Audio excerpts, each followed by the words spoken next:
Punjab today देख रहे दर्शकों का स्वागत है हमारे खास प्रोग्राम इनसाइट्स विद विशाल सूद में। हर बार की तरह हम प्रोग्राम करेंगे 3 सेगमेंट्स में, नेशनल अपडेट्स, इंटरनेशनल अपडेट्स, उसके बाद पंजाब की मुख्य खबरों को हम डिस्कस करेंगे। डिस्कशन के लिए हमारे साथ मौजूद हैं founder and CEO of Punjab today channel Vishal Sood sir. Welcome sir. Thank you Gurleen. Sir, national update से शुरुआत करते हैं। राहुल गांधी की भारत जोड़ो यात्रा की बात करते हैं। सर, कल जम्मू कश्मीर में उसको रद्द कर दिया गया है और कांग्रेस ने गंभीर आरोप लगाए हैं सिक्योरिटी लैप्स के। देखो हम एक डेमोक्रेसी में हैं। Opposition has every right to express itself and show its dissent. और गवर्नमेंट अगर एक ट्रू डेमोक्रेसी है, गवर्नमेंट का पर्पस है कि उनको एक प्रॉपर सिक्योरिटी प्रोवाइड की जाए, पर ओपोजिशन की भी एक रिस्पॉन्सिबिलिटी है trying to understand what kind of pressure it puts on a common person.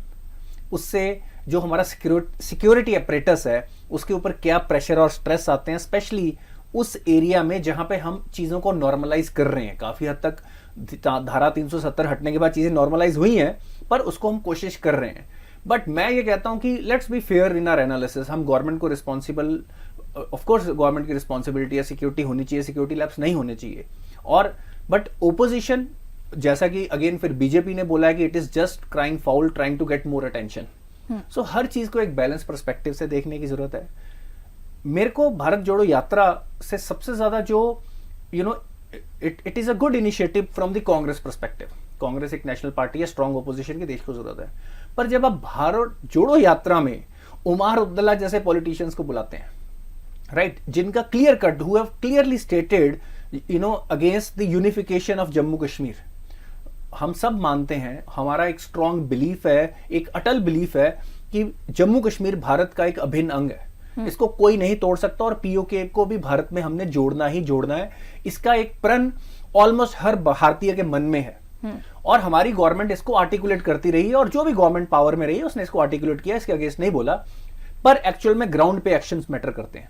हमने लास्ट टाइम भी डिस्कस किया था कि अगर आप भारत जोड़ो की बात करते हैं तो आपको एक स्टैंड लेने की जरूरत है। जिन जिन लोगों ने, जिनकी हिस्ट्री, जो हिस्ट्री शीटर्स हैं, मैं इस तरीके से बोलूंगा, जो पॉलिटिशियन हमेशा से एक सेपरेट कश्मीर की और प्रो पाकिस्तान बातें करते रहे हैं, राहुल गांधी को किसी भी हालत में उन नेताओं को जस्ट बिकॉज कुछ वोट आपको मिल जाएंगी साथ में नहीं आने देना चाहिए। जब इस तरह के सस्पिशियस कैरेक्टर्स जब आपकी यात्रा में जुड़ जाते हैं, फिर उसके बाद जब आप, मैं हो सकता है कि ग्राउंड लेवल पे सिक्योरिटी की तरफ से मिसमैनेजमेंट हुई हो, पर जब इस तरह के सस्पिशियस, मैं उमर अब्दुल्ला को सस्पिशियस कैरेक्टर बोल रहा हूं, जब इस तरह के कैरेक्टर को जब आप भारत जोड़ो यात्रा में लेके आएंगे, जो क्लियरली भारत को जोड़ने में उसका कोई विश्वास नहीं है, उसका विश्वास है अपना घर भरने में, एक सेपरेटिस्ट मूवमेंट चलाने में, ताकि वो जम्मू एंड कश्मीर के लोगों के कॉस्ट पे अपने अपने अपने बिजनेस चलाते रहें, अपनी पॉलिटिक्स की रोटियां सेकते रहें। जब इस तरह के कैरेक्टर को आप भारत जोड़ो यात्रा में लेके आएंगे, अब बहुत लोग बोलेंगे नहीं जी एक्सप्रेशन है ये तो, बल्कि जो उनको भी साथ में ले लिया। नो, उनका हमें क्लियर है कि वो क्या चाहते हैं, वेयर देयर लॉयल्टी लाइज। उनकी लॉयल्टी सिर्फ अपनी फैमिली और अपने घर भरने और अपनी पार्टी को पावर में किसी भी तरीके से रखने की ओर है। तो मेरे को लगता है जब आप इस तरह के कैरेक्टर को ले आते हो तो आपकी हर एलिगेशन ही सस्पिशियस हो जाती है। फिर हमें गवर्नमेंट को और सिक्योरिटी ऑपरेटर्स को एक बेनिफिट ऑफ डाउट देना पड़ता है। तो मेरे को ये लगता है कि भारत जोड़ो यात्रा में जो ट्रूली भारत को जोड़ना चाहते हैं, अगर कांग्रेस पार्टी और जो भी उनके सीनियर मेंबर्स हैं स्ट्रेटेजिकली अगर सही लोगों को जोड़ें और ऐसे लोगों को दूर रखें, तो मेरे को लगता है कि आम जनता भारत की भारत जोड़ो यात्रा से ज्यादा जुड़ेगी। और जब आप भारत जोड़ो यात्रा करते हो, आपको ये देखना है कि आप किस तरह की इनकन्वीनियंस क्रिएट करते हो आम जनता के लिए। कितना बड़ा आपका काफिला चलता है, उसमें कितने लोग जेन्युइनली आए हुए हैं और कितने लोग आपके कारण, क्योंकि आप कांग्रेस के बहुत बड़े नेता और सब नेताओं की उस स्टेट में ड्यूटी लगती है कि आप लोगों को लेके आओ, तो कितने लोग जेन्युइनली जुड़े हैं। आप जेन्युइन लोगों को इकट्ठा करो, आपको भी पता चल जाएगा, कल को आइडिया लग जाएगा कि भाई एक्चुअल में कितने लोग इस यात्रा में के साथ दिल के साथ जुड़े हैं। और वही असली मोमेंटम कांग्रेस को भी मिलेगा, क्योंकि as a citizen of this country हम तो चाहते हैं कि एक स्ट्रांग ओपोजिशन आए। 24 ना सही 29 में एक क्रेडिबल ओपोजिशन मिलनी चाहिए जो भारत का हित चाहती हो, जो इस तरह के लोगों से दूर रहे, जो अपने फायदे के लिए भारत के अगेंस्ट भी जाने को तैयार हो सकते हैं। सर, प्रधानमंत्री नरेंद्र मोदी पर बनी बीबीसी डॉक्यूमेंट्री को लेकर देश में हंगामा हो रहा है। पिछले दिनी दिल्ली यूनिवर्सिटी में भी एक हंगामा हुआ और बच्चों को हिरासत में भी लिया गया। इस डॉक्यूमेंट्री को लेकर इतना विवाद क्यों? देखो, इसमें मैं मानता हूं कि सबसे बड़ी गलती गवर्नमेंट की खुद है, बीजेपी गवर्नमेंट की गलती है इसमें। एक डॉक्यूमेंट्री जो बीबीसी ने बनाई, आज बीबीसी की ग्लोबल क्रेडिबिलिटी है ही क्या? कम से कम पिछले एक दशक में 10 बार बीबीसी ने अलग अलग गवर्नमेंट से, अलग अलग इंडिविजुअल से माफी मांगी है, क्योंकि टीआरपी के चक्कर में अपना या कोई वेस्टेड इंटरेस्ट के चक्कर में उन्होंने वो डॉक्यूमेंट्री चलाई। खुद उनके प्रधानमंत्री ने पार्लियामेंट में बोल दिया कि he does not agree with whatever is being shown in that documentary, जब एक पाकिस्तानी ओरिजिन के मेंबर पार्लियामेंट ने उसके ऊपर क्वेश्चन उठाया। तो मेरे को ये लगता है कि ये बहुत ही टैक्टिकल और स्ट्रेटेजिक मिस्टेक है। इट वुड हैव डाइड, लोगों ने इसके बारे में बात भी नहीं करनी थी, क्योंकि सुपरफिशियली ही अगर आप जब वो बैन नहीं हुई थी, अगर मैंने उसको जो देखा सुपरफिशियली, उसमें अगर आप उसको देखें, उसमें काफी इनएक्यूरेसीज थी। उसमें it clearly looked like a propaganda piece, कि जो वेस्टेड इंटरेस्ट हैं, जो वेस्टर्न पावर्स, मैं हमेशा से कहता आया हूं कि there are powers who want to weaken India, क्योंकि उनके इंटरेस्ट में अगर इंडिया पावरफुल होता है और इंडिया की philosophy which is not in the favour of exploitation of others, तो एक नया मॉडल दुनिया को मिलता है जो वेस्टर्न इंपीरियलिज्म के मॉडल को टक्कर देगा। तो मेरे को ये लगता है कि जब जब आप ऐसी चीजों को जरूरत से ज्यादा इंपॉर्टेंस देंगे, हमें इतना थिन स्किन नहीं होना चाहिए। किसी ने इसको नहीं देखना था, इसको एक इशू बनाया गया है, और आपने जो इंटरनल और एक्सटर्नल फोर्सेस जो इसको डिस्कशन में लाना चाहती थी, you have played in their hands, so it was not a very smart move. Coming from the other perspective, कि जो स्टूडेंट्स हैं, देखो स्टूडेंट्स बॉडीज में एक पॉलिटिकल एक्टिविज्म होनी चाहिए, but definitely they are not that mature at some times. वो किसी ना किसी पार्टी से जुड़े होते हैं। आप देखेंगे जो स्टूडेंट बॉडीज ओपोजिशन पार्टी से जुड़ी हैं, वो कहती हैं दिखाओ। जो स्टूडेंट बॉडीज गवर्नमेंट से रिलेटेड पार्टी से जुड़े हैं, एबीवीपी हो गया, वो कहते हैं मत दिखाओ। तो किसी का इंडिपेंडेंट थॉट प्रोसेस तो है ही नहीं जी। तो वो देखना चाहते हैं नहीं देखना चाहते हैं, उसमें किसी it doesn't make any difference. उनका थॉट वही रहना है और कुछ लोग मान के बैठे हैं। आज सुप्रीम कोर्ट ऑफ इंडिया ने, और देखिए ये दंगे हुए थे 2002 में, इसकी पूरी हिस्ट्री लोगों को पता है कि कैसे ये गोधरा से शुरू हुए, कैसे उसके बाद ये दंगे थे जी। जहां पे दो कम्युनिटीज का आपस में क्लैश ना, ऐसा नहीं था कि एक ही कम्युनिटी इसमें इन्वॉल्व थी। अब उसके कारण क्या होता है कि और 2002 से लेके 2014 तक तो कांग्रेस की सरकार थी, इस पे एसआईटी बनी, इंक्वायरीज चलती रही, केस चलते रहे, राइट। उसके बाद 2022 में सुप्रीम कोर्ट ने क्लियर कर दिया कि there was no role played by the then chief minister, जो honourable prime minister Narendra Modi ji, उनका कोई रोल नहीं था। मेरे को ये लगता है कि उसके बाद ये भारत की गरिमा पे भी सवाल है कि अगर बीबीसी काउंटर उसके कोई भी फैक्ट्स बनाना चाहती है या ऐसी असर्शंस देती है, तो मेरे को लगता है कि बीबीसी के ऊपर क्वेश्चन करना चाहिए। लास्ट टाइम गुरलीन आपकी और मेरी डिस्कशन हुई थी free speech in context of कि वो किसी का नुकसान ना करे, वो देशों को वीक ना करे, वो कम्युनल हार्म नहीं। Freedom of speech is there, but in the name of freedom of speech you can't peddle lies, there are rules against it. So मेरे को ये लगता है कि ऐसी फ्रीडम ऑफ स्पीच का कोई फायदा नहीं है जो दोबारा से कम्युनल टेंशन क्रिएट करने की रखती हो, प्रोबेबिलिटी रखती हो। तो I think ban was an overreaction. It could have been handled smartly. It could have been countered. It was anyway never released. हमने इसको, गवर्नमेंट ने थोड़ा सा इसको tactfully हैंडल करती, तो मेरे को ये लगता है they would have come across better. तो जहां पे उनकी गलती है, हमने काइंड ऑफ इस तरह का मैसेज देने की कोशिश की कि we are too sensitive, right. और हमने जो डायलॉग है, internal external dialogue, it should be transparent और क्लियर कट बात है। मोमेंटम, ये क्लियर कट मैसेज सब में जा रहा था कि जब सुप्रीम कोर्ट ने इतनी लंबी inquiry during the rule of Congress हुई, उसके बावजूद everything came out, so there was no meeting which was mentioned. So factually, और जो एक ट्रू जर्नलिस्ट रिसर्च होती है, उसमें जो डेप्थ चाहिए होती है, वो क्लियरली इस डॉक्यूमेंट्री में लैकिंग थी।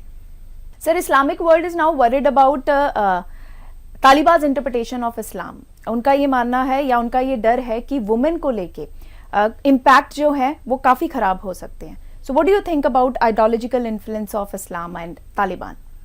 Look, the Islamic world is not worried about women. Let me be very clear about it.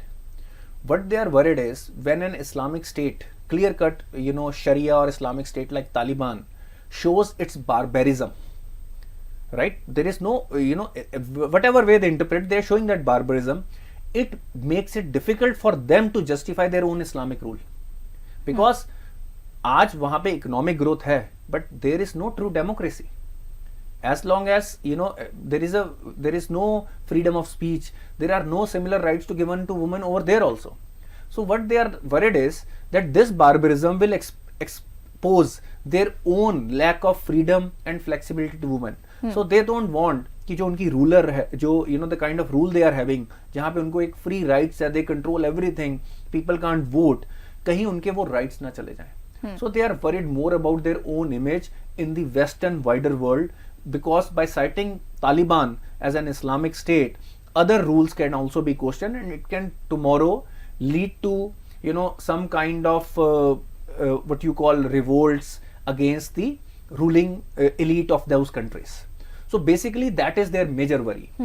And I think it exposes Western hypocrisy also, how they have left millions and millions of people in the hands of such barbaric militant groups just because it is not convenient for them. And as we discussed couple of episodes earlier also, wherever the government or how to govern an organization is not based on modern humanist values, and it is based on some thousands of year old books, it will always create problem. Follow your religion, respect it, take the positive values out of it. When it comes to implementing civil codes, constitution, rights of people, it should be based on modern values, which give equality to everyone, which gives equality of opportunity to everyone. I think that will be a better idea. And I think one major role that United Nations should be able to play is that we should be able to create these modern values, apply these modern values everywhere across the globe. We cannot in this world truly have states or countries based on religion. India is a secular country, democratic country in modern values. Wherever you have seen, in most of the cases, in small countries where there is very little native population, where there are very huge rich resources, they have been somehow able to manage with, I would say in Middle Eastern country, typical example with Islamic. But wherever there are major populations, right, where most of the humanity, and wherever there are religious countries, more or less it has always failed. Sir ਸਿਹਤ ਸਹੂਲਤਾਂ ਨੂੰ ਲੈ ਕੇ CM Bhagwant Mann ਨੇ ਵੱਡੇ ਫੈਸਲੇ ਲਏ ਨੇ ਤੇ ਇੱਕ ਹੋਰ ਵੱਡਾ ਫੈਸਲਾ ਸੂਬੇ ਦੇ ਵਿੱਚ 400 ਹੋਰ ਮੁਹੱਲਾ ਕਲੀਨਿਕ ਦਾ ਉਦਘਾਟਨ ਕੀਤਾ ਜਾਊਗਾ ਤੇ ਆਪੋਜੀਸ਼ਨ ਦਾ ਕਹਿਣਾ ਹੈ ਕਿ ਇਹ ਸਿਰਫ ਡਰਾਮਾ ਹੈ, ਫਰਾਡ ਹੈ।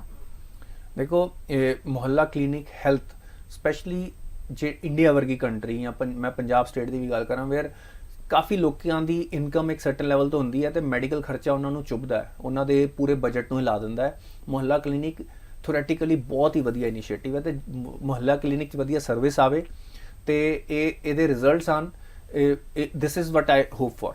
ਹੁਣ ਓਪੋਜੀਸ਼ਨ ਕਹਿੰਦੀ ਵੀ ਕਿ ਇਹ ਫਰਾਡ ਹੈ, you come up with documents, court 'ਚ ਕੇਸ ਫਾਈਲ ਕਰੋ, otherwise it sounds like a political statement.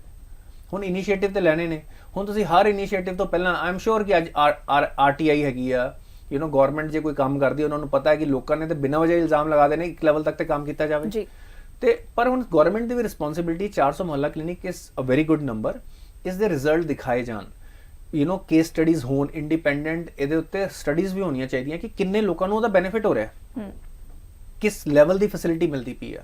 ਹੁਣ ਜਿਵੇਂ ਉਹਦੇ ਵਿੱਚ ਲੈਬ ਟੈਸਟ ਫ੍ਰੀ ਹੋਣਗੇ, ਸਰਟਨ ਦਵਾਈਆਂ ਫ੍ਰੀ ਮਿਲਣਗੀਆਂ, ਬਹੁਤ ਵੱਡੀ ਗੱਲ ਹੈ।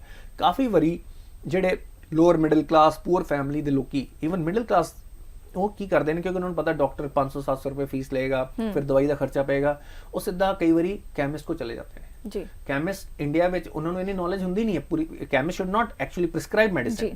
ਉਸ ਤੋਂ ਬਾਅਦ ਕੀ ਹੁੰਦਾ, ਉਹ ਕਈ ਵਾਰੀ ਜ਼ਿਆਦਾ ਬਿਮਾਰ ਹੋ ਜਾਂਦੇ ਨੇ, ਉਹ ਇਹੋ ਜਿਹੀ ਫਾਈਨੈਂਸ਼ੀਅਲ ਪ੍ਰੋਬਲਮ 'ਚ ਆ ਜਾਂਦੇ ਨੇ ਜਿਹਦੇ ਕਾਰਨ ਉਹਨਾਂ ਦੀਆਂ ਐਜੂਕੇਸ਼ਨ ਉਹਨਾਂ ਦੇ ਬੱਚਿਆਂ ਦੀ ਬੰਦ ਹੋ ਜਾਂਦੀ ਹੈ, ਉਹਨਾਂ ਦੀ ਨੌਕਰੀ ਚਲੀ ਜਾਂਦੀ ਜੇ ਪ੍ਰਾਈਵੇਟ ਜੌਬ 'ਚ ਹੋਣ।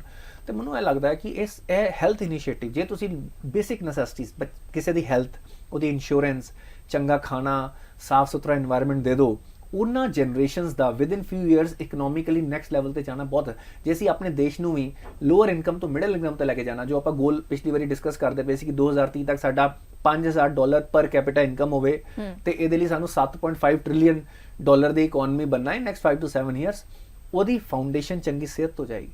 ਤੇ ਗਵਰਨਮੈਂਟ ਦੇ ਇਨੀਸ਼ੀਏਟਿਵ ਬਹੁਤ ਜ਼ਰੂਰੀ ਨੇ ਕਿ ਬਈ ਸਾਡੇ ਜਿਹੜੇ ਲੋਅਰ ਮਿਡਲ ਕਲਾਸ ਤੇ ਪੂਅਰ ਤਬਕਾ ਹੈ, ਉਹਨਾਂ ਨੂੰ ਹਾਈ ਕੁਆਲਿਟੀ ਹੈਲਥ ਸਰਵਿਸਿਜ਼ ਮਿਲ ਜਾਣ। ਜਨਰਲੀ ਕਾਫੀ ਲੋਕੀ ਕਹਿੰਦੇ ਨੇ ਕਿ ਬਈ ਵਾਈ ਗਿਵ ਸਬਸਿਡੀਜ਼, ਇਹ ਸਬਸਿਡੀ ਸਾਰਿਆਂ ਦੇ ਕੰਮ ਆਉਂਦੀ ਹੈ, ਇਹ ਓਵਰਆਲ ਇਕਨੋਮਿਕ ਗਰੋਥ ਨੂੰ ਹੈਲਪ ਕਰਦੀ ਹੈ। ਨਹੀਂ ਤੇ ਕਈ ਵਾਰੀ ਕੀ ਹੁੰਦਾ ਕਿ ਬੰਦਾ ਬਿਮਾਰ ਹੈ, ਉਸ ਬਿਮਾਰੀ ਨਾਲ ਹੀ, ਜੇ ਇੰਸ਼ੋਰਡ ਨਾ ਹੋਵੇ, ਜੇ ਉਹਨੂੰ ਫ੍ਰੀ ਦਵਾਈ ਨਾ ਮਿਲਦੀ ਹੋਵੇ, ਉਸੇ ਬਿਮਾਰੀ ਨਾਲ ਕੰਮ ਕਰਦਾ ਹੈ।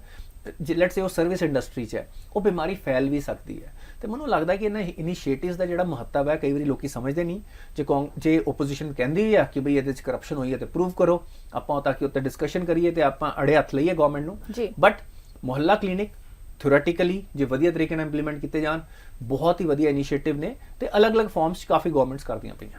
ਡਿਵੈਲਪਮੈਂਟ ਤੋਂ ਹਟ ਕੇ ਸਰ ਇੱਕ ਹੋਰ ਖਬਰ ਹੈ, 26 ਜਨਵਰੀ ਦੀ ਪਰੇਡ ਦੇ ਵਿੱਚ ਪੰਜਾਬ ਦੀ ਝਾਂਕੀ ਨੂੰ ਨਾ ਸ਼ਾਮਲ ਕਰਨ ਦਾ ਜਿਹੜਾ ਫੈਸਲਾ ਸੀ, ਇਸ ਨੂੰ ਲੈ ਕੇ ਆਪ ਸਰਕਾਰ ਦੇ ਵਿੱਚ ਤੇ ਕੇਂਦਰ ਸਰਕਾਰ ਬੀਜੇਪੀ ਸਰਕਾਰ ਦੇ ਵਿੱਚ ਵਾਰ ਆਫ ਵਰਡਸ ਚੱਲ ਰਿਹਾ। ਸੀਐਮ ਭਗਵੰਤ ਮਾਨ ਨੇ ਆਲੋਚਨਾ ਕੀਤੀ ਹੈ ਕੇਂਦਰ ਸਰਕਾਰ ਦੀ, ਕਿਹਾ ਹੈ ਕਿ ਇਸ ਤੋਂ ਸ਼ਰਮਨਾਕ ਗੱਲ ਹੋਰ ਕੋਈ ਨਹੀਂ ਹੋ ਸਕਦੀ। ਦੇਖੋ ਮੈਂ ਜੇ as a Punjabi I would have loved to see, मैं वो parade देखी, I enjoy every part of my country comes before everything else। पर पंजाब ਦੀ ਚਾਕੀ ਚੇਖਣ ਲਈ ਮੈਂ ਵੀ ਉਤਸੁਕ ਸੀ। ਬਹੁਤ ਵੱਡੀ ਡਿਸappointment ਹੈ, ਰਾਈਟ। ਤੇ ਹੁਣ ਗੱਲ ਕਰਦੇ ਪਈ ਹੈ ਸੈਂਟਰਲ ਗਵਰਨਮੈਂਟ ਕੀ ਬਈ ਉਹਦੀ ਕੁਆਲਿਟੀ ਵਧੀਆ ਨਹੀਂ ਸੀ ਜਾਂ ਉਹਨਾਂ ਨੇ ਬਾਅਦ ਚ ਉਹ ਭੇਜਤਾ। ਇਹ this is not very important. ਜੋ ਤਾਂ 26 ਜਨਵਰੀ ਸਾਲ ਚ ਇੱਕ ਵਾਰੀ ਆਣਾ ਹੈ, ਪਾਰਟਿਸਿਪੇਸ਼ਨ ਸਾਰਿਆਂ ਦੀ ਹੋਣੀ ਚਾਹੀਦੀ ਹੈ, ਹਰ ਸਟੇਟ ਨੂੰ ਮੌਕਾ ਮਿਲਣਾ ਚਾਹੀਦਾ। ਮੈਂ ਤੇ ਬੜਾ ਕਲੀਅਰ ਹਾਂ ਇਸ ਗੱਲ ਤੇ ਕਿ ਸੈਂਟਰਲ ਗਵਰਨਮੈਂਟ ਨੂੰ especially in current times when Punjab needs a helping hand, encouragement, ਸਾਡੇ ਇੱਥੇ certain challenges ਚੱਲਦੇ ਪਏ ਨੇ, ਮੈਨੂੰ ਇਹ ਲੱਗਦਾ ਕਿ it is not a good step। ਜਿਹੜੇ ਵੀ ਬਿਊਰੋਕਰੇਟ ਨੇ ਡਿਸੀਜਨ ਲਿੱਤਾ, ਆਈ ਐਮ ਸ਼ੋਰ ਕਿ ਇਹਦੇ ਚ ਟੌਪ ਲੈਵਲ ਦੇ ਪੋਲੀਟੀਸ਼ੀਅਨਸ ਦਾ ਕੰਮ ਨਹੀਂ ਹੁੰਦਾ। ਇਹਦੇ ਵਿੱਚ ਸਰਟਨ ਬਿਊਰੋਕਰੇਟਿਕ ਡਿਸੀਜਨ ਹੁੰਦੇ ਆ, ਕਈ ਵਾਰੀ ਦੋ ਬਿਊਰੋਕਰੇਟਸ ਦੀ ਈਗੋ ਅੜ ਜਾਂਦੀ ਹੈ।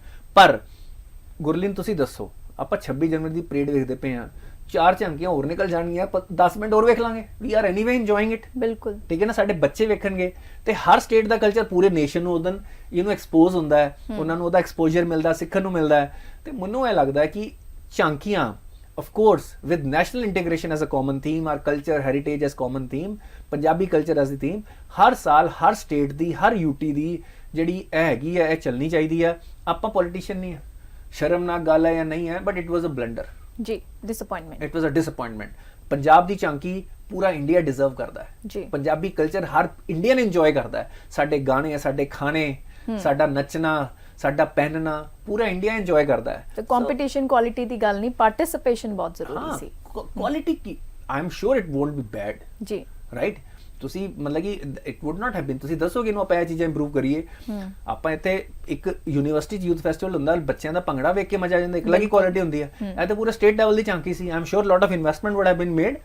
ਤੇ ਮੈਨੂੰ ਇਹ ਲੱਗਦਾ ਕਿ ਸੈਂਟਰਲ ਗਵਰਨਮੈਂਟ ਨੂੰ it should not be made a competition ਕਿ ਸਰਟਨ ਹੀ ਸਿਲੈਕਟ ਹੋਣਗੀਆਂ। parade should be extended in such a way ਕਿ ਹਰ ਝਾਂਕੀ ਨੂੰ ਇੱਕ ਮੌਕਾ ਮਿਲ ਪਾਏ, ਐਂਡ ਇਹ 'ਚ ਬਹੁਤ ਜ਼ਿਆਦਾ ਤੁਹਾਨੂੰ ਚੈਲੰਜ ਨਹੀਂ ਆਏਗਾ। So thank you so much for your views sir. So ਜੀ, ਸੂਬੇ ਦੀ, ਦੇਸ਼ ਵਿਦੇਸ਼ ਦੀ ਸਹੀ ਖਬਰਾਂ ਦੇ ਸਹੀ ਵਿਸ਼ਲੇਸ਼ਣ ਲਈ ਜੁੜੇ ਰਹੋ ਸਾਡੇ ਚੈਨਲ ਦੇ ਨਾਲ, ਦੇਖਦੇ ਰਹੋ ਇਨਸਾਈਟਸ ਵਿਦ ਵਿਸ਼ਾਲ ਸੂਦ, ਜੁੜੇ ਰਹੋ ਪੰਜਾਬ ਟੁਡੇ ਦੇ ਨਾਲ। ਸਤਿ ਸ਼੍ਰੀ ਅਕਾਲ।